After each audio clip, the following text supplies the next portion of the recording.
Hey guys, I've got an interesting video on the Wild Rift. So we're finally back with a tier list for patch 4.1. We haven't done a tier list in the past couple of patches because as I explained, by the time I'm ready to come up with a tier list, the patch is like a few days from, patching over to the next patch. So I really thought there was no real point in making a tier list in such a case. So I decided to just put it off until we are now at 4.1, where a tier list is, of course, really required because of all the new tank items as well as all of the meta changes because of the tank items and because of Urgot's release.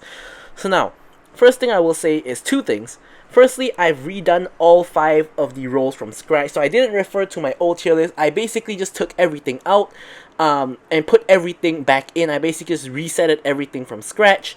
So I have no idea where I ranked these champions from the previous patch, but I'm now just ranking them as if I was ranking them for the first time. And I'll try to go over my rankings briefly, but it's really difficult to cover every single champ without the video going like over an hour. So secondly, I'm not fully confident of like basically majority of the tier list because we are only a couple of days into the patch, so we don't really know the true extent of how good the tank items really are. And we also don't really know the full extent of how much they affect the meta, and we also don't know the full extent of how strong Urgot really is. So Urgot is of course the one that I'm the least sure about, but S plus tier of Baron, I'm relatively sure that this is going to be the S plus tier. I think Garen is now completely broken because now he can go Hullbreaker, into the Black Cleaver into like full tank basically, and he was already impossible to kill previously. Now you can get like the Amaranth Twin Guard, which boosts the stats from he's getting from like the Hullbreaker and other defensive items, and he's basically gonna be borderline unkillable. I think you need like 3 people to kill him. He's gonna be completely OP. Now Wukong is a bit different. He's a bruiser, but he can go into semi-tank, like he can go like Black Cleaver, Divine Sunder into full tank, or he can even go like just Black Cleaver into full tank if he really wants to, so, or even Divine Sunder into full tank, so he's really versatile, really okay laning phase with good sustain in lane and huge teamfight ultimate. Now, Aatrox, pretty much the same thing, he goes Black Cleaver into full tank. He was already OP, now he's only going to be more tanky and more OP because of the tank items. And just real briefly about what I think of the tank items, I think Amaranth Twin Guard is completely broken. It seems to make champions way too tanky. I think I'm not sure if it's gonna get a nerf, but for now I think it does give them way too much tankiness. And Mantle of the 12th Hour, I haven't seen anyone actually building that at all. And the Searing Crown I thought was good, but in reality it only gives on hit max health damage, so I think probably Sunfire Aegis is still probably better in most cases, even when you're talking about damage against champions, because if you're a tank you're going to be in the fight for a long time anyways, which allows you to stack up your Sunfire damage and allows you to damage champions as well in a continuous AoE fashion. So I think Searing Crown is a little bit more underwhelming than what I was expecting. Now we're going to talk about Gwen.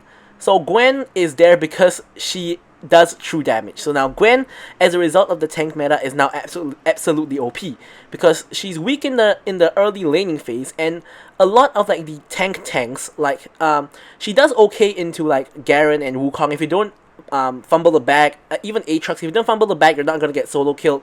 If you go into like a true tank like Malphite, Scion, or like Mundo, it's pretty much a relatively free lane. You can just scale up easily. When you get to like 2 items and onwards, you're gonna start shredding tanks and just bursting squishies with like your Q and your ult. So now I think Gwen is probably above Wukong. Probably should have swapped the positions there, but I think this tank meta has made Gwen even more strong than what she already is. So now you can see that in the Baron lane we have a huge clump of champions in there. So we have a couple of like kind of like assassin style champions, which namely like Yone, Akali.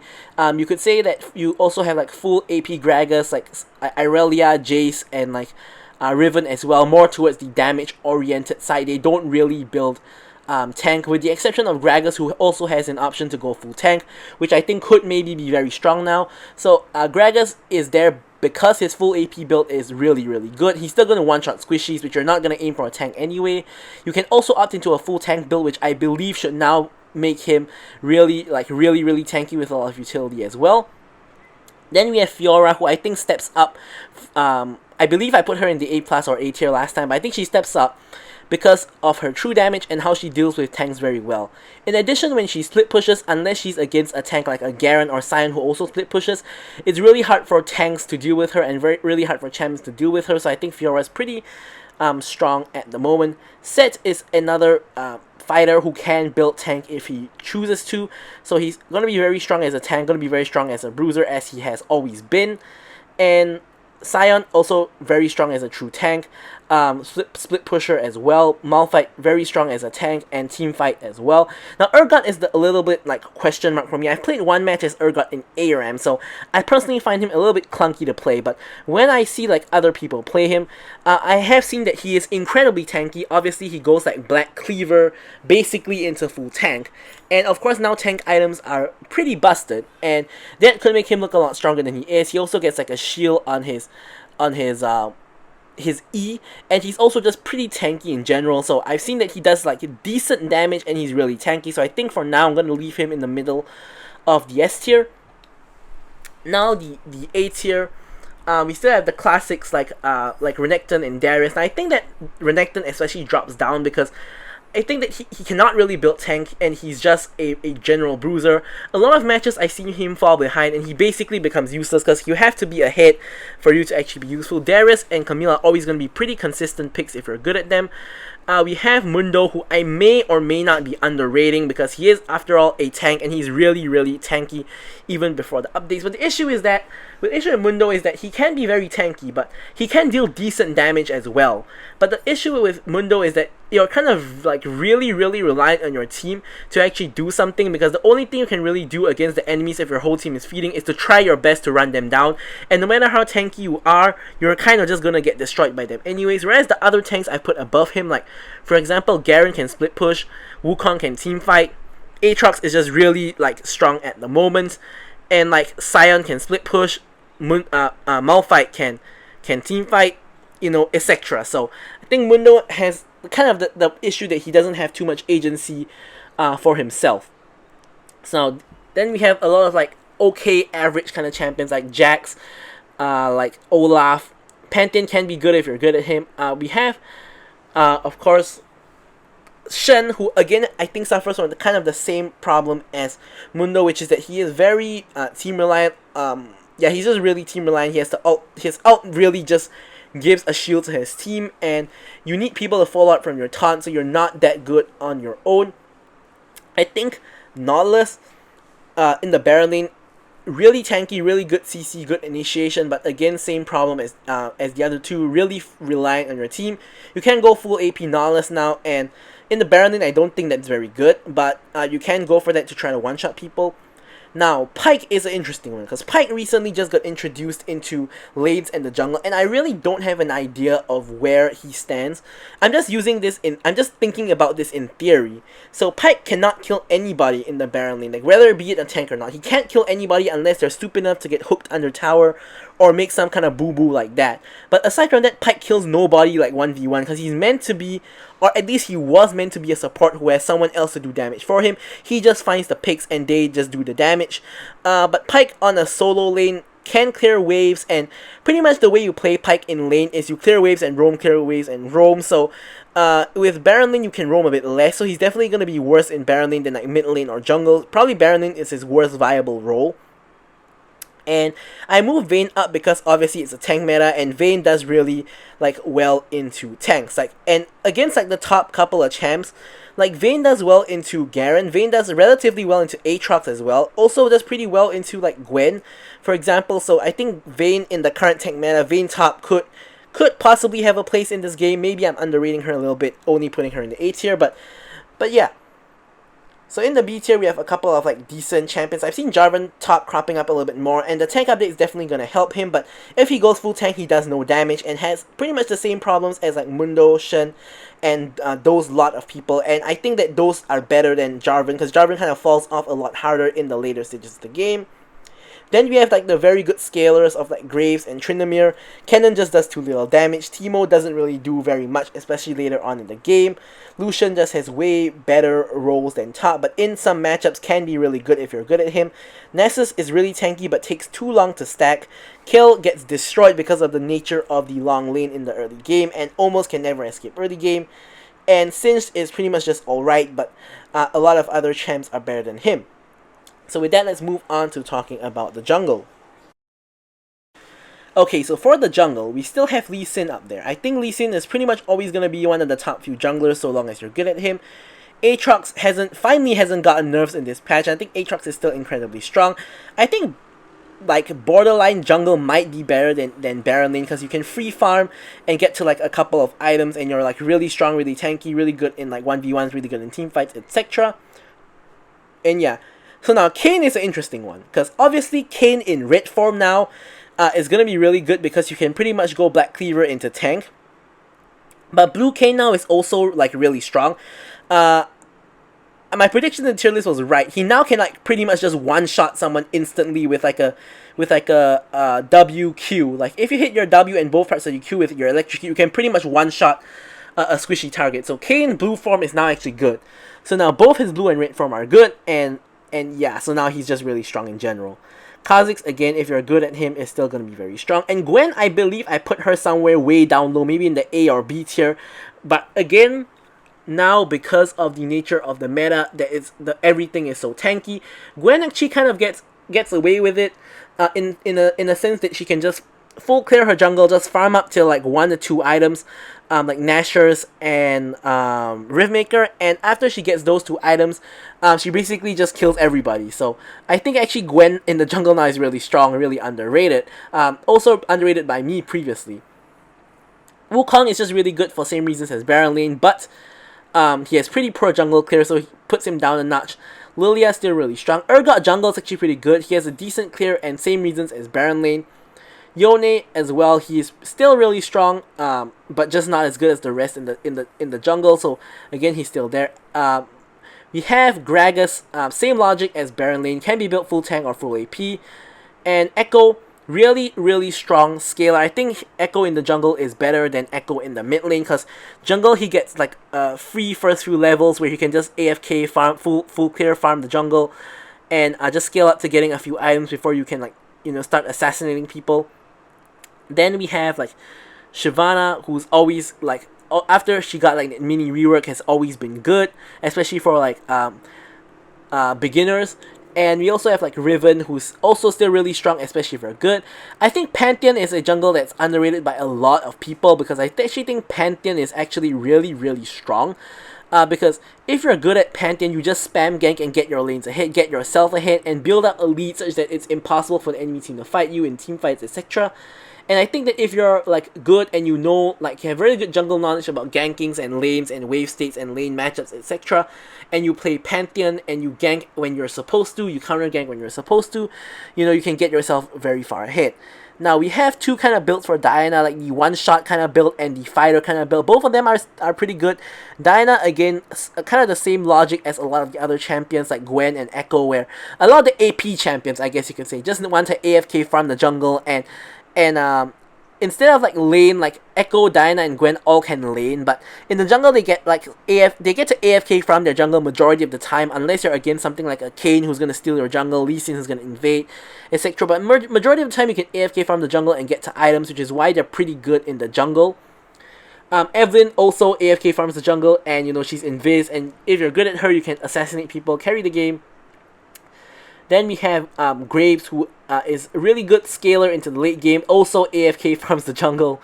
And then we have Olaf, really good 1v1, and pretty much think jungle is probably his best role, despite them giving him those bunch of nerfs a couple of patches ago to kick him out of the jungle. Doesn't quite work. Morgana is still really good in the jungle, but unfortunately now the jungle like AP pool is pretty good. Like we have like Echo jungle back in the picture, we have Gwen who suddenly stepped it up, we have Diana who's also like really good now, and we have Evelyn who's also good. So Morgana, who was once the top AP jungle, is now like one of the bottom AP jungles, but it doesn't mean she's bad, she is still pretty good. And then we have the 3 ganking junglers of Nunu, Jarvan, and Vi. All of them still really strong. In fact, Xin is also a ganking jungler. All of them still really strong, still really alright. And then we have the Nautilus jungle, who can go full tank or full AP one-shot. The full AP one-shot build is borderline OP, but it's only balanced by the fact that you can get one-shot yourself, like any other kind of one-shot champ in the game. So kind of makes sense. Amumu is a kind of a new addition to the like A plus tier, because I think with like the new items, like especially like with the new Sunfire, he farms a lot faster. Although his like his first clear is still pretty dangerous because of just the general nature of how Amumu works. Really easy to get invaded, really easy to die at early levels. But if you can get past that, I think Amumu is pretty solid, like with like Searing Crown, with like Sunfire Aegis, etc. Rammus, it's a tank meta, so he has to be somewhere up there. A tier is pretty alright. Same goes for Mundo. We also have really good Rammus ganks. Jace in the jungle, I don't think is all that good. I think he probably is should be put down a couple of steps, like maybe after Pyke and before Sion, because Jace is strong as a champion, but he cannot really shred like tanks or anything like that. But he still does pretty well in like jungle, like 1v1s and etc. Although you hear me talking a lot about like tanks and tank meta, but in reality in solo queue you don't always see a lot of tanks. But I'm just talking a lot about like tanks because that's the current meta at the moment, about how tanks are really strong. A lot of people are building tanky items even on champions that don't normally build tank, like Jarvan full tank, that kind of thing. Seen it a couple of times. And Rengar, again, tank meta, really difficult for him to do what he wants to. But, he still one-shot squishies. If you're good at Rengar, he's still going to carry. And Sion and Shen are just, like, okay. Their clear is... Sion's clear is okay. Shen's clear is pretty good. Again, they're tanks who are reliant on their team, so I can't put them too high. Pyke is another interesting one. Now, I think Pyke jungle actually is pretty alright. Like, his clear is now okay. His ganks are technically good because he has a hook and he has a stun. So he has good ganks, good clear. But I just find that the issue with Pyke is that you're so team reliant. Like, Pyke falls off a cliff like when you get to like mid game, because all you can do is catch people with your hook, and like you have to have your team do the rest, and you just KS with your ult. Of course you do share the goal with them, but that's pretty much all you do. And I don't think you can solo carry a game with Pyke, which is why I don't rank him too high. Now Master Yi, I never really thought was very good in the first place. That true damage buff to him actually was really helpful, but again, now it's a tank meta, and true damage does help against tanks, but again, I think Mastery is only good in lower elos and higher elos, especially because now there are a lot of tanks, a lot more CC. He's going to be stopped by CC and he's going to be in trouble. So Camille, Jax, and Tryndamere now are just champions who have pretty poor jungle clears, Fizz as well, at least compared to like general jungle champs. Darius jungle is actually pretty alright, but I think he's does probably better in the Baron lane. I don't really see too many Darius jungles, but I don't think he's too good when I do see him. Of course, if you're good at Darius, he's gonna be a lot better for you. And then we have like Malphite, Kale, as well as Nasus. The picks I think are horrible in the jungle basically. And yeah, now we're gonna talk about mid lane. Okay, so now we get into the mid lane. Now, as I mentioned, just because it's tank meta doesn't mean only tanks are good. It doesn't mean like, assassins are bad or anything like that. As you guys can see, I still think that Akali is pretty much the best mid laner at the moment, because you can still basically kill people, get a hit, and carry the game in that way. And generally in games, you see like 1 to 2 tanks at most. So still a lot of people you can kill. Same goes for Zoe. You can still one-shot like basically anyone who's not a tank. Irelia kind of one-shots squishies instantly, and she can even deal with tanks because she does like on-hit like damage with her passive, and with her itemization she kind of does a lot of damage. I think Irelia does okay into tanks. Yone has hybrid damage, so he does pretty okay into tanks as well, and he just not one-shots, but he just kills like those squishies real quick, maybe even one-shot. I think Ahri, is just pretty strong in general, especially in solo queue. Because of her pick potential, you get hit by a charm, you're gone. And you have a lot of mobility to escape like sticky situations, so I think Ahri is still pretty good. Galio, he's your mid lane tank option if your team needs a tank, and tanks are even better now. Although arguably Galio doesn't have any new magic defense items, but he has like the Amaranth Twin Guards, he has his usual itemization, so he's still gonna be fine. Other champions really strong still. Diana is still really strong. Same goes for Vex, and Kassadin of course still scales really well. Katarina always going to be strong because of the nature of solo queue. Gragas, same logic, can go full AP or tank. Orianna, pretty weak in the early game, but in late game does pretty high amounts of damage. Also decent damage against tanks. Same story for Ziggs, weak early, strong late. Karma is just a pretty OP champion ever since her release. And Corki, just really strong marksman in the mid lane, and he's also just really strong in general if you're good at playing him. Now, I've actually dropped Yasuo down a little bit because I find that currently he doesn't have so much impact in my matches. So I think he is probably a bit weaker than what I expected. So he's not, too strong compared to what I think.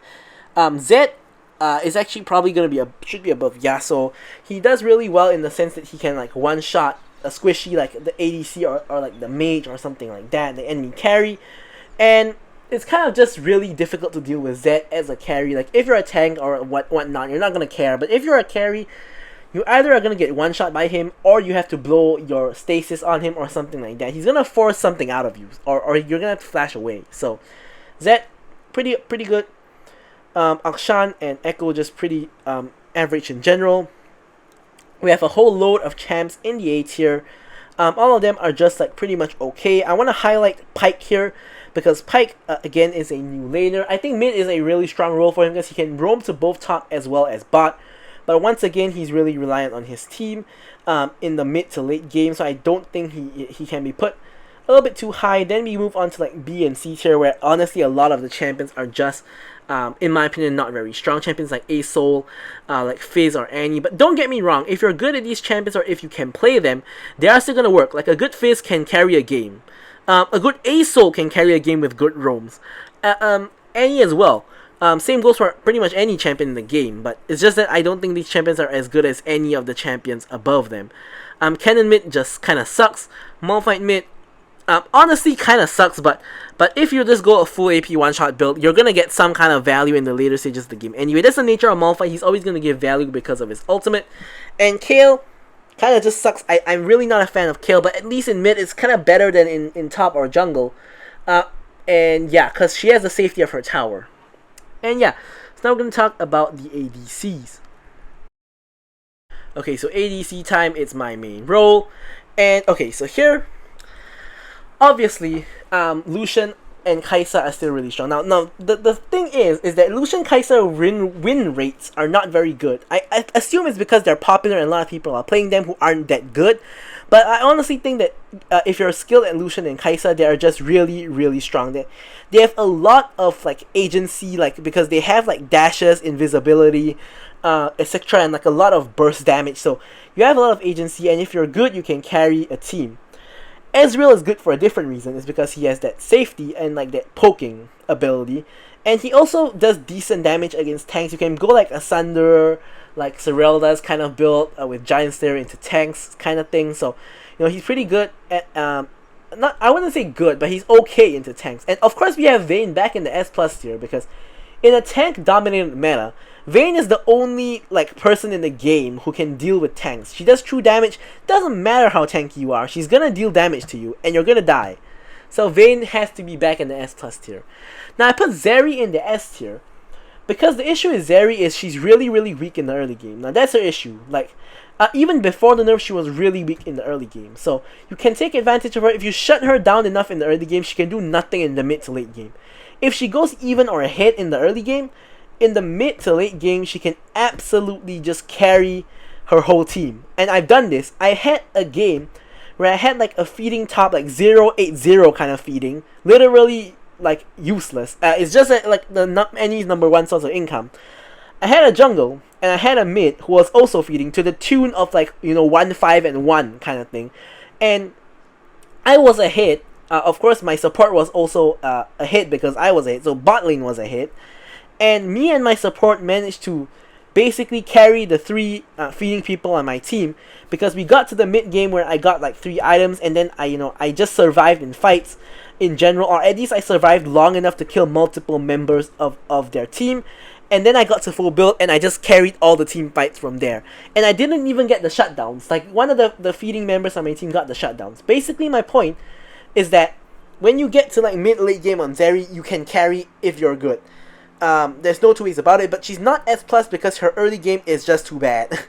And on the other side, we have Caitlyn. Caitlyn has very strong early and late game, and she's just pretty strong in general, but I don't think she's as strong as like the other champs above her, which is why I put her in the S tier.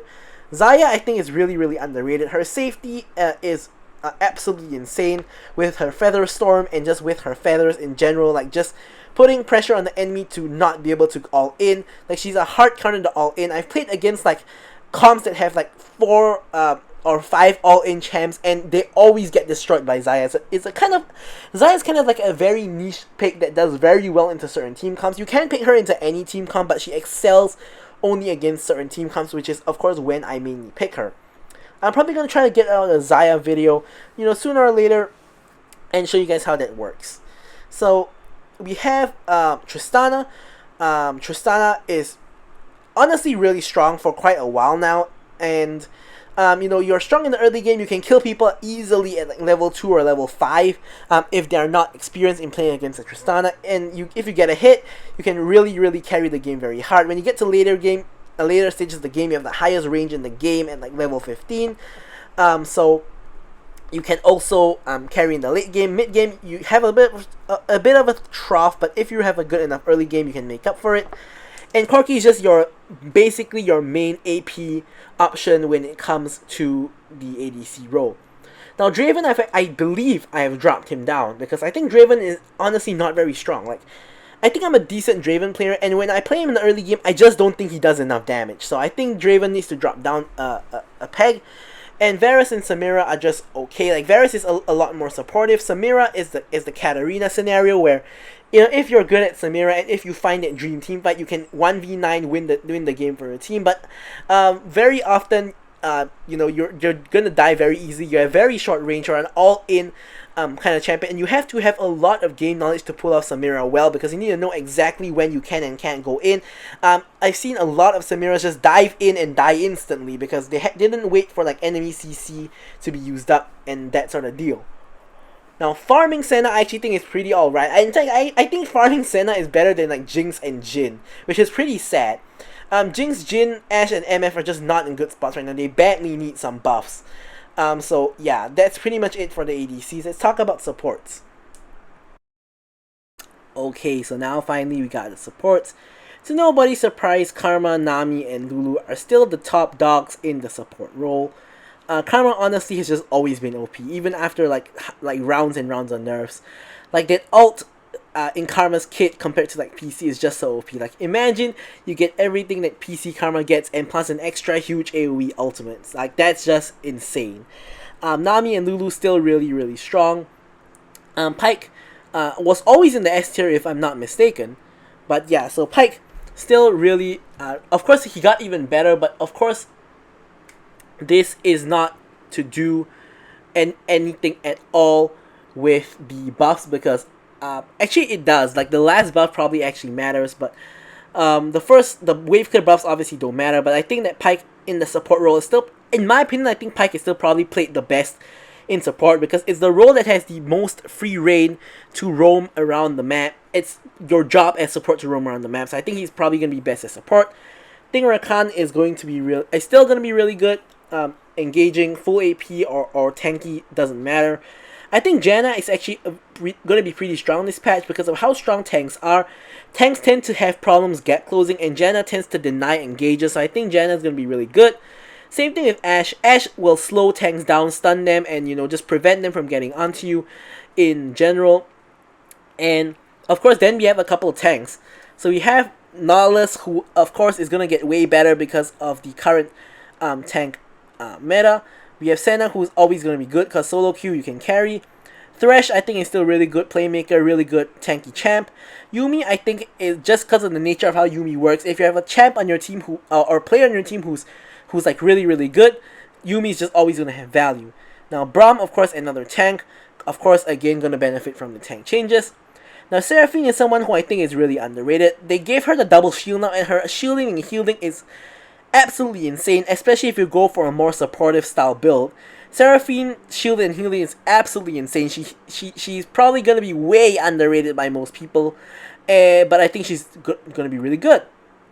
We have a couple more tanks: Alistar, Leona. I still think that some the enchanters like Lux, Soraka, as well as Morgana are still doing pretty alright, and pretty much like the B tier is like the worser engaged tanks of like Galio as well as Shen.